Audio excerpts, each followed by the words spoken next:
Hello everyone, जय हिंद। Welcome to Jha sir academy for IAS. हम करने जा रहे हैं मेंस का प्रीवियस ईयर क्वेश्चन एनालिसिस और आज हम देखेंगे general studies paper 3 Indian economy section से एक क्वेश्चन। मैं उम्मीद करती हूँ गाइज आप लोगों ने इस क्वेश्चन को अटेम्प्ट किया होगा और एक बहुत अच्छा आंसर भी फ्रेम किया होगा। सो गाइज आज हम वाटर से रिलेटेड बात करने जा रहे हैं। जैसे हम जानते हैं कि वाटर स्कार्सिटी हमें बहुत ही ज़्यादा देखने को मिल रहा है और कुछ कुछ रीजन्स तो ऐसे हैं जहाँ पे ज़्यादा यूसेज की वजह से उसकी भी वैरायटी ऑफ रीजन्स है। पॉपुलेशन इंक्रीज़ हो रही है, इंडस्ट्रियलाइजेशन हो रही है, ठीक है। और पॉपुलेशन इंक्रीज़ होने की वजह से लोगों को भी पानी की ज़्यादा ज़रूरत पड़ रही है और एग्रीकल्चर भी ज़्यादा हो रहा है क्योंकि फूड ग्रेन्स की ज़्यादा रिक्वायरमेंट है। तो इरिगेशन में भी बहुत ज़्यादा पानी की अवेलेबिलिटी बढ़ गई है उसकी वजह से। तो क्या हो रहा है, उस वजह से हमें वाटर की प्रॉब्लम देखने को मिल रही है। तो उसके लिए वाटर स्टोरेज को इम्प्रूव करने की ज़रूरत है, राइट, इस सिनेरियो में। तो उसके रिगार्डिंग हम क्वेश्चन देखने वाले हैं और ये क्वेश्चन आप जानते हैं एवरग्रीन है, ये किसी भी सेक्शन से आपसे पूछा जा सकता है किसी भी टॉपिक में। सो अपने पॉइंट्स को गाइज अपने पास नोट करके ज़रूर रखिएगा, it will definitely help you a lot in the near future. So guys session को शुरू करने से पहले जिन भी स्टूडेंट्स ने हमारा टेलीग्राम चैनल ज्वाइन नहीं किया है वो तुरंत डिस्क्रिप्शन बॉक्स में जाइए, वहाँ पे आपको लिंक प्रोवाइडेड होगा। उस लिंक के थ्रू आप हमारे टेलीग्राम चैनल को ज्वाइन कर सकते हैं और उसका बेनिफिट आपको ये होगा कि आपको हमारी सारी पीडीएफ्स का एक्सेस मिल जाएगा जो आप लोगों के लिए अपलोड कर दी जाती है हमारे टेलीग्राम चैनल पे ही फ्री ऑफ कॉस्ट। जैसे कि करंट अफेयर्स की पीडीएफ्स हैं या फिर ये जो हम मेंस का प्रीवियस ईयर क्वेश्चन एनालिसिस करते हैं इसकी पीडीएफ्स है। और उसी के साथ साथ आप लोगों के लिए जो वीडियो लेक्चर्स अपलोड किए जाते हैं आपको उनका भी डायरेक्टली यहाँ पे प्रोवाइड कर दिया जाता है। और गाइज अगर आप सीरियसली अपने एग्जाम्स की प्रिपरेशन कर रहे हैं तो मैं कहूँगी कि आपको करंट अफेयर्स के लिए तो बिल्कुल परेशान होने की ज़रूरत नहीं है। आपको अपना टाइम, मनी, एफर्ट्स कुछ लगाने की ज़रूरत नहीं है। All you need to do is Jha sir academy पे आप लोगों के लिए रेगुलर बेसिस पे करंट अफेयर्स के वीडियो लेक्चर्स अपलोड किए जाते हैं। आपको सिर्फ रेगुलरली उनको फॉलो करना है कंसिस्टेंट होके, that is more than enough, क्योंकि हमारे करंट अफेयर से बाहर का आपके एग्जाम में कुछ भी पूछा नहीं जाएगा। और गाइज़ हमारे जीएस का भी pre plus mains batch run कर रहा है, आप इस बैच को ज्वाइन कीजिए, बहुत अच्छा बैच है। इस बैच में आपको जीएस 1 2 3 4 के बिल्कुल ज़ीरो से तैयारी करवाई जा रही है। झा सर आपको खुद मेंटोर कर रहे हैं इस बैच में, और अगर आप बैच के डिटेल्स को प्रॉपर तरीके से फॉलो करेंगे और झा सर के द्वारा दी गई गाइडलाइंस को फॉलो करेंगे तो आपका एग्जाम निकलने से कोई नहीं रोक सकता गाइज़, आपका सिलेक्शन पक्का है। तो ज़रूर ज़रूर ज्वाइन कीजिएगा इस बैच को। और हमारा मेंस का भी आंसर राइटिंग बैच रन कर रहेगा आप इस बैच को भी ज़रूर ज्वाइन कीजिए, बहुत ही बेहतरीन बैच है। इस बैच में आपको 500 प्लस क्वेश्चंस की प्रैक्टिस कराई जा रही है। हमारी एक्सपर्ट फैकल्टी हैं, वो आपके आंसर कॉपीज़ को चेक करते हैं, मिस्टेक्स बताते हैं और इम्प्रूव करने में हेल्प करते हैं। और उसी के साथ साथ आपको हर एक क्वेश्चन के रिगार्डिंग एक सैम्पल आंसर भी दिया जाता है और वीडियो सोल्यूशन भी प्रोवाइड किया जाता है with proper explanation. So guys अगर आप सीरियसली सिविल सर्विसेज एग्जामिनेशन की प्रिपरेशन कर रहे हैं तो आप इन बैचेस को ज़रूर ज्वाइन कीजिएगा। ज्वाइन करने के लिए आप नीचे दिए गए नंबर 9713282838 पे व्हाट्सएप के थ्रू आप कोर्सेज़ की डिटेल्स ले सकते हैं और कोर्सेज़ को ज्वाइन कर सकते हैं। तो चलिए गाइज अपना आज का सेशन स्टार्ट करते हैं। हमारा क्वेश्चन है, suggest measures to improve water storage and irrigation system to make its judicious use under the depleting scenario. घटते परिदृश्य में जल भंडारण और सिंचाई प्रणाली का विवेकपूर्ण उपयोग करने के लिए सुधार के उपायों का सुझाव दें। तो ये क्वेश्चन गाइज जैसे मैंने आपको बताया, वैसे तो ये क्वेश्चन एवरग्रीन है। ये जो टॉपिक है वाटर स्टोरेज का, ये बिल्कुल एवरग्रीन है कि कहीं पे भी किसी भी सेक्शन में ये पूछा जा सकता है। बट यहाँ पे 2020 में ये GS3 इंडियन इकोनॉमी सेक्शन से रेफरेंस में पूछा गया है ये क्वेश्चन, और ये क्वेश्चन यूपीएससी ने 2020 में पूछा था। तो जब हम इस क्वेश्चन की बात करते हैं तो इस क्वेश्चन में हमसे क्या पूछा गया है, जैसे अभी हमने बात की थी कि जो वाटर स्कासिटी हमें देखने को मिल रही है कि बहुत ज़्यादा यूज़ बढ़ चुका है पानी का, ठीक है। इंक्रीजिंग पॉपुलेशन है, इंडस्ट्रियलाइजेशन है, एग्रीकल्चर यूज़ इंक्रीज हो गया है, वैरायटी ऑफ रीजंस हैं उसके। तो उसमें क्या हो रहा है कि डिप्लीट होता जा रहा है, वाटर के जो सोर्सेज हैं वो डिप्लीट होते जा रहे हैं, जैसे ग्राउंड वाटर टेबल है वो डिप्लीट होती जा रही है। तो ऐसे सिनेरियो में या जब ऐसे सिचुएशन आ गई है तो उस टाइम पे किस चीज़ की ज़रूरत है, हमें वाटर को स्टोर करने की ज़रूरत है, वाटर को कंजर्व करने की, संरक्षित करने की ज़रूरत है, उसकी सुरक्षा करने की ज़रूरत है, ठीक है। और इरिगेशन सिस्टम को भी हमें इम्प्रूव करना है जिससे कि जो हमारा एग्रीकल्चर लैंड है, जो क्रॉप्स हैं उनको प्रॉपर वाटर भी प्रोवाइड हो जाए, लेकिन वाटर का ज़्यादा वेस्टेज ना हो, प्रॉपर तरीके से उसका यूसेज किया जा सके। तो उसके लिए हमें कुछ मेजर्स सजेस्ट करने हैं, कुछ उपाय सुझाने हैं कि किस तरीके से हम इरिगेशन सिस्टम में प्रॉपर तरीके से पानी का जुडिशियसली यूटिलाइजेशन कर सकते हैं और पानी को कैसे हम स्टोर करके रख सकते हैं, right. So let's start with our answer now. Irrigation is the prime most component in the agriculture sector in India. Obviously irrigation हम जानते हैं बहुत ज़्यादा महत्वपूर्ण है, बहुत ज़्यादा ज़रूरी है इरिगेशन हमारे एग्रीकल्चर सेक्टर के लिए। As more than 3/4 of the annual rainfall occurs during the 4 months of the summer monsoon season. Decentralized irrigation techniques play a pivotal role to ensure water supply for agriculture and household needs around the year.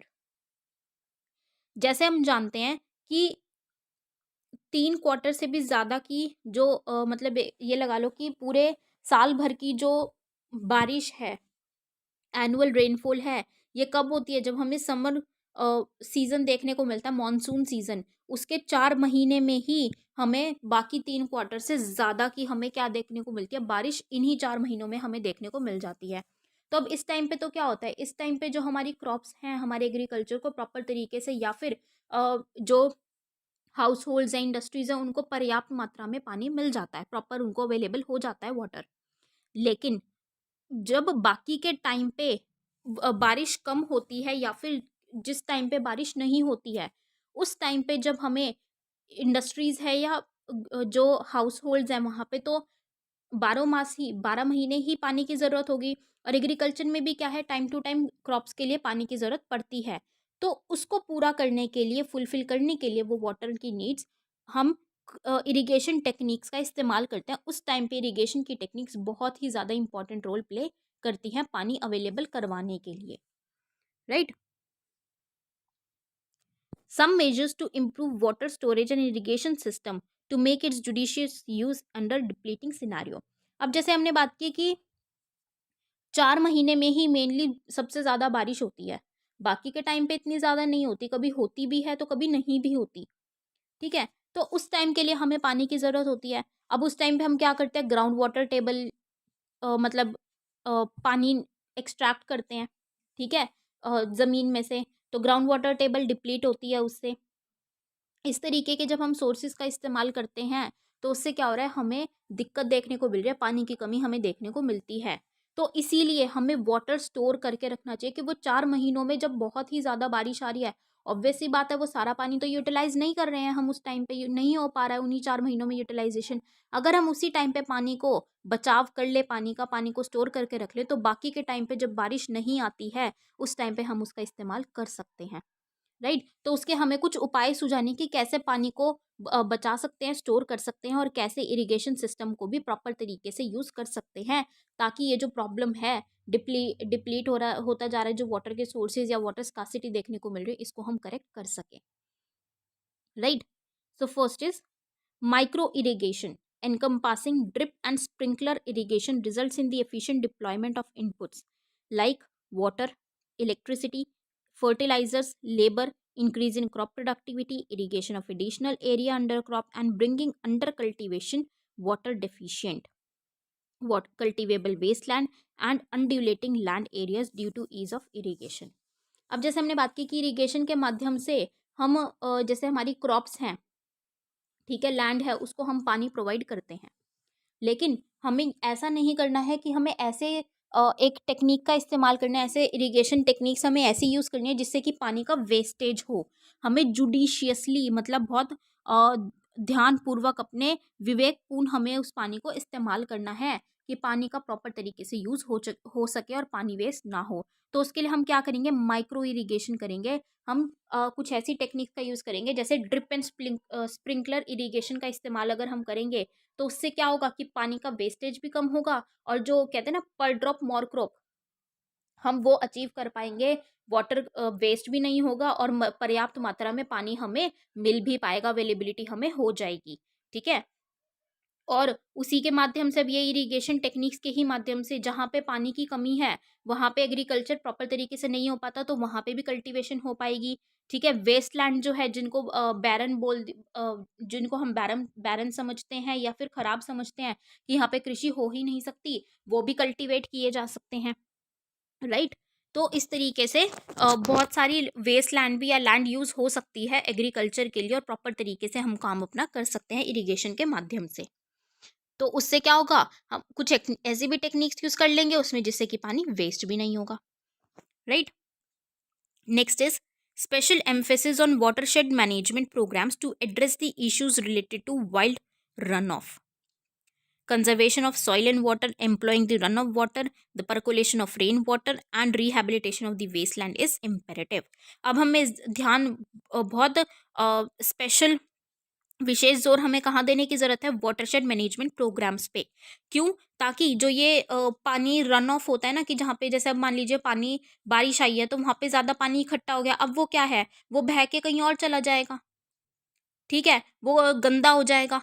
तो उसको, वो run of को बचाने के लिए और उसको proper तरीके से यूटिलाइज करने के लिए, वो पानी को करने के लिए, जो सॉइल है, वाटर है, उसको कंजर्व करने के लिए, ठीक है, और जो वेस्ट लैंड है उसको वापस से रिवाइव करने के लिए, रिहैबिलिटेट करने के लिए ऐसे वेस्ट लैंड मैनेजमेंट प्रोग्राम्स की ज़रूरत है। तो उस पर ज़्यादा ध्यान देना चाहिए अभी। Next is rainwater harvesting to collect and store rainwater at the surface or in subsurface aquifers so that it can't be lost as surface runoff। अब रेन वाटर, अब जैसे हमने बोला कि हमने क्या देखा कि कुछ ऐसे 4 महीने जो समर मानसून सीजन के हमें 4 महीने देखने को मिलते हैं, उस टाइम पे सबसे ज़्यादा बारिश होती है। तो ऑब्वियसली उस टाइम पे जितनी बारिश हो रही है वो सारा का सारा पानी यूटिलाइज तो नहीं हो रहा है। अब पानी क्या हो रहा है वहाँ पे, उस टाइम पे वेस्ट भी हो रहा है। तो हम क्या कर सकते हैं, हम रेन वाटर को हार्वेस्ट कर सकते हैं, मतलब हम जो बारिश का पानी है हम उसको कलेक्ट कर सकते हैं, स्टोर करके रख सकते हैं हम अपने पास। कैसे? सरफेस पे या फिर एक्वेफायर्स, इन सब सरफेस एक्वेफायर्स के रूप में, ताकि वो पानी इकट्ठा होके वर रन ऑफ ही ना हो, उसको हम आगे जाके प्रॉपर तरीके से यूटिलाइज कर सकें और वाटर स्कार्सिटी की हमें प्रॉब्लम देखने को ना मिले। Right. There is a need to adopt methods like Dong बंद सिस्टम, डिप्लॉइंग कन्वेंशनल मेथड्स, कि हम ऐसा एक कन्वेंशनल मेथड है, मतलब पुराना ऐसा एक तरीका है, पारंपरिक तरीका, हम उसका इस्तेमाल कर सकते हैं जिसका नाम है डोंग बंद सिस्टम। क्या है ये? It is a traditional water conservation and management system in which construction is done by locally available material and the channelized water is directed to the villages and agricultural field to ensure the availability of drinking and irrigation water। ये एक ऐसा पुराना या पारंपरिक एक water को संरक्षित करने के लिए और उसका प्रॉपर तरीके से मैनेज करने का ये एक सिस्टम है, जिसमें कि कंस्ट्रक्शन इस तरीके से की जाती है कि वहाँ पे जो लोकल जो मटेरियल अवेलेबल है उसी से तो उसको बनाया जाता है। ऐसा नहीं है कि कोई मटेरियल बाहर से लिया जा रहा है, जो मटेरियल अवेलेबल है उसी के इस्तेमाल से ही, मतलब वेस्टेज नहीं किया जाता है इसको बनाने के लिए भी। ठीक है, और इससे, इसके माध्यम से क्या होता है कि जो पानी होता है उसको एग्रीकल्चरल फील्ड्स में और विलेजेस की तरफ पानी का बहाव कर देते हैं, मतलब पानी वहाँ पे प्रोवाइड कर देते हैं जब उनको ज़रूरत होती है पीने के लिए या फिर इरिगेशन पर्पजेस के लिए। तो उससे क्या होता है कि पानी की रिक्वायरमेंट जब होती है तब उनको अवेलेबल करवा दिया जाता है। राइट। और पानी स्टोर भी हो जाता है, उसमें स्टोर करके रखते हैं, कंजर्व करके रखते हैं, तो वो भी प्रॉब्लम हमारी सॉल्व हो जाती है। Next is transfer of water from water surplus basins to water deficient basins through interlinking of rivers is envisaged. कि जो हम जानते हैं कि रिवर्स को इंटरलिंक किया जाता है आपस में, वो क्यों किया जाता है कि एक रिवर पे जहाँ पे पानी ज़्यादा है, सरप्लस वाटर है, तो सरप्लस होने की वजह से वहाँ के आसपास के एरिया में फ्लड्स देखने को मिल रहा है, और एक जगह है जहाँ पे कि पानी हमें कम मिल रहा है, इतना ज़्यादा पानी की अवेलेबिलिटी नहीं हो पा रही है। तो रिवर्स को इंटरलिंक करके क्या हो जाता है कि जिस रिवर में ज़्यादा पानी है उससे शिफ्ट करके जो जिस रिवर में कम पानी है उसको प्रोवाइड कर दिया जाता है, ताकि वहाँ पे भी फ्लड की सिचुएशन ना आए सरप्लस में, और डेफिशिएंट में ड्रॉट की सिचुएशन अराइज ना हो, तो क्या हो जाता है, वो बैलेंस हो जाता है। तो इसको भी हम कर सकते हैं ताकि इन प्रॉब्लम को सॉल्व कर सके। Next is canals, infiltration basins, water bodies, irrigation furrows, sprinkler systems, injection wells should be used to redirect water across the land surface to recharge groundwater artificially. अब जैसे हमने देखा कि क्या हो रहा है कि 4 महीने में तो बारिश हो रही है, तो अब तो हम वो पानी यूज कर रहे हैं, और बाकी के टाइम पे हम क्या करते हैं, हम ग्राउंड वाटर एक्सट्रैक्ट करते हैं। तो उससे क्या होता है कि ग्राउंड वाटर जो है वो डिप्लीट होता चला जाता है, वो सोर्स हमारा डिप्लीट हो जाता है, कम होने लग जाता है। तो उसको आर्टिफिशियल तरीके से, नेचुरली तो वो कब रिचार्ज होगा, जब जैसे बारिश आती है तो वो ग्राउंड वाटर ऑटोमेटिकली रिचार्ज हो जाता है। लेकिन क्योंकि उसमें एक्सट्रैक्शन ज़्यादा हो रहा है बजाय कि जितना वो नेचुरली रिचार्ज हो पा रहा है, तो इसीलिए वो आज के टाइम पे कम ही होता जा रहा है। तो उसको आर्टिफिशियली रिचार्ज करने के पे हमें ध्यान देना है, ताकि हम वहाँ पे पानी डाल सके और उसको हम पर्याप्त रख पाए। कैसे? कुछ कैनाल्स बना के या इन्फिल्ट्रेशन बेसिन्स बना के, वाटर बॉडीज है, स्प्रिंकलर सिस्टम्स है या इंजेक्शन वेल्स हैं, उनके थ्रू हम ग्राउंड वाटर को है रिचार्ज कर सकते हैं आर्टिफिशियल तरीके से, right. Next is rehabilitation of dams based on their assessed needs to ensure water security, कि हम डैम्स को जो है दोबारा से रिवाइव कर सकते हैं, उनका रिहैबिलिटेशन, पुनर्वास कर सकते हैं, उनको बना सकते हैं प्रॉपर तरीके से, ताकि वाटर सिक्योरिटी इंश्योर की जा सके उनके माध्यम से, कि डैम से पानी हमें मिल जाए और उसके माध्यम से जो वाटर की सिक्योरिटी है वो हम अचीव कर पाए और वाटर की अवेलेबिलिटी हमें प्रॉपर तरीके से हो जाए, राइट।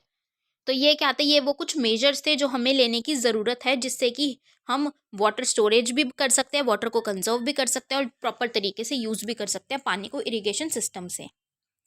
अब हम बात करेंगे, अब इसी को इम्प्रूव करने के लिए सरकार ने भी कुछ इनिशिएटिव्स लिए हैं, तो अब हम उन इनिशिएटिव्स को देखेंगे कि क्या क्या इनिशिएटिव्स लिए गए हैं सरकार के द्वारा। First is mission Kakatiya is a flagship program under the Telangana government aimed at restoring minor irrigation sources of water like ponds and tanks. Telangana सरकार के द्वारा क्या किया गया है, एक मिशन काकातिया शुरू किया गया है। ये किस चीज़ का मिशन है, किसके रिगार्डिंग है, कि इसमें उन्होंने क्या उद्देश्य से ये मिशन शुरू किया है, क्या उनका उद्देश्य है इसके पीछे, कि जो माइनर इरिगेशन सोर्सेज हैं, मतलब जो छोटे छोटे इरिगेशन के, सिंचाई के जो ऐसे सोर्सेज हैं पानी के, उनको रीस्टोर किया जा सके, जैसे कि पॉन्ड्स हैं, वेल्स हैं, टैंक्स हैं, उनको रीस्टोर किया जा सके, ताकि जो इरिगेशन है वो प्रॉपर तरीके से हो सके और पानी की कमी ना पड़े और ग्राउंड वाटर ज़्यादा एक्सट्रैक्ट ना किया जाना पड़े। तो उसके लिए तेलंगाना सरकार ने मिशन काकतिया शुरू किया है, राइट। नेक्स्ट इज जलयुक्त शिवर योजना इन Maharashtra has played a prominent role in providing farm ponds to every farmer in his or her agricultural field.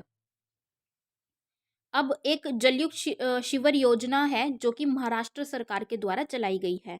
अब ये किसके लिए है, कि हर एक फार्मर को क्या प्रोवाइड किया जाएगा, क्या दिया जाएगा उनको, कि वो अपनी अपनी जो उनकी ज़मीन है, जो उनकी फील्ड है, एग्रीकल्चर फील्ड है, ठीक है, अपने खेतों में वो एक फार्म पॉन्ड लगा सकते हैं, एक तालाब लगा सकते हैं, वो उनको प्रोवाइड करवाया जाएगा कि वहाँ पे उनके हर एक फार्मर की फील्ड में वो पॉन्ड लगाया जाए। अब उनके फील्ड में ही वो पॉन्ड होगा तो क्या होगा कि वो प्रॉपर तरीके से इरिगेशन कर पाएंगे और ज़्यादा वाटर को नुकसान नहीं होगा और उनके पास जुड़ी प्रॉपर तरीके से वाटर की अवेलेबिलिटी भी हो जाएगी, वाटर सिक्योरिटी उनके पास बन जाएगी, right.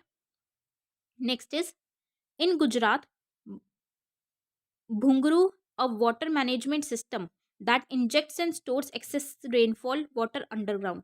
This water is then used for irrigation during summers. Gujarat में अभी ये तो बहुत अच्छा सिस्टम उन्होंने बनाया है। गुजरात में क्या किया है, एक भुंगरू है, भुंगरू करके एक वाटर मैनेजमेंट सिस्टम है। ये सिस्टम में क्या होता है कि जैसे हमने बात की कि कुछ टाइम पे क्या होता है, बारिश बहुत ज़्यादा आती है, जैसे हमने बात की थी कि ठीक है मानसून सीजन में बारिश बहुत ज़्यादा आती है। तो जब बारिश ज़्यादा है तो जो एक्सेस पानी है वो क्या कर लेते हैं, वो डाल देते हैं, इंजेक्ट कर देते हैं और स्टोर करके रखते हैं पानी को अंडरग्राउंड, ठीक है। वो क्या है, बारिश का पानी है, नेचुरल है, तो उसी को क्या करके रख लिया, स्टोर करके रख लिया और फिर उसको निकाला जाता है। उसका इस्तेमाल कब किया जाता है, जब गर्मियों के टाइम पे या उन टाइम पे जबकि पानी बारिश नहीं आती है और पानी की ज़रूरत होती है, तो इरिगेशन पर्पजेज़ के लिए इस पानी को निकाल के यूज़ किया जाता है। तो ये भुंगरू सिस्टम है जो कि गुजरात लेकर आई है, गुजरात सरकार। राइट। तो ये कुछ सरकार के इनिशिएटिव्स हैं जो उनके द्वारा लाए गए हैं।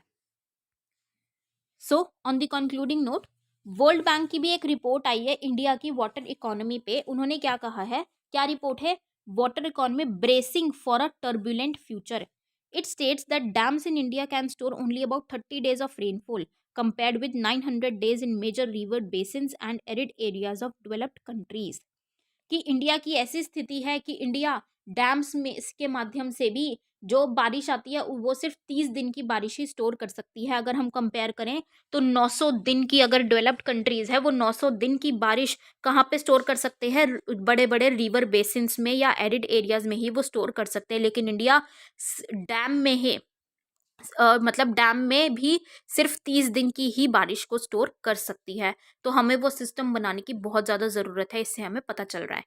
ठीक है, hence it becomes important to focus more on decentralised irrigation as it will help the agriculture sector to be self reliant in irrigation. तो ये जो एग्रीकल्चर टेक्निक्स इरीगेशन टेक्निक्स है, इरीगेशन के लिए उस सिस्टम को हमें डिसेंट्रलाइज करना ज़रूरी है, उस पर ज़्यादा फोकस करना ज़रूरी है ताकि हम आत्मनिर्भर बन पाएँ इरिगेशन में भी, एग्रीकल्चर सेक्टर में अपने क्रॉप्स को इरिगेशन पानी प्रोवाइड करने के लिए, सिंचाई में। ठीक है, हम सेल्फ रिलायंट आत्मनिर्भर बन पाए, तो उसके लिए हमें इस पे ध्यान देना बहुत ज़्यादा ज़रूरी है। Right. So this was all for this question guys. I hope you all have like this analysis. अपना फीडबैक गाइज हमारे साथ कमेंट सेक्शन में ज़रूर शेयर कीजिएगा। So with this we end up this session today here guys. Thank you so much, have a great day ahead. जय हिंद।